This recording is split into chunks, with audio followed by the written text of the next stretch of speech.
Asia cup বাছাইয়ের ভারতের বিপক্ষে বাংলাদেশের ম্যাচ আগামী 25শে মার্চ। ইংলিশ প্রিমিয়ার লিগে খেলা ফুটবলার হামজা চৌধুরী এই ম্যাচে খেলতে বাংলাদেশে পৌঁছাবেন 17ই মার্চ। এক সপ্তাহ আগে আসলেও এই সময়ের মধ্যে কোনো অনুশীলন ম্যাচের ব্যবস্থা নেই। ফলে হামজাকে দলীয় অনুশীলন করেই সরাসরি 25শে মার্চ ভারতের বিপক্ষে মাঠে নামতে হবে। সৌদিতে ম্যাচ খেলার চেয়ে হামজা আসার পর অন্তত একটি ম্যাচ খেলা অত্যন্ত প্রয়োজন ছিল বলে মনে করেন জাতীয় দলের সাবেক অধিনায়ক জাহিদ হাসান এমিলি। ভারত ম্যাচে আমাদের পরিকল্পনায় হামজাকে ঘিরে, ফলে হামজা আসার পরই মূলত একটি ম্যাচের প্রয়োজন ছিল। এতে দলীয় কম্বিনেশন ও পরিকল্পনার পূর্ণাঙ্গ পেত। হামজা নিঃসন্দেহেই অনেক বড় মাপের ফুটবলার।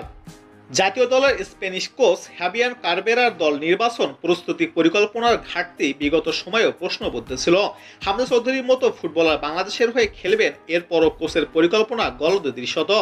এখানে জাতীয় দল কমিটিও দায় দেখছেন অনেক সাবেক ফুটবলার ও কোচ। জাহিদ হাসান এমিলি দৃঢ়ভাবে কয়েকটি বিষয়ে আনুষ্ঠানিক মন্তব্য করলেও ফুটবল সংশ্লিষ্ট অন্যরা 25শে মার্চ ভারত ম্যাচ পর্যন্ত অপেক্ষা করছেন। সেই ম্যাচের ফলাফলের পর তারা কোচ ও ফেডারেশনের দল ব্যবস্থাপনা নিয়েও সবর হবেন।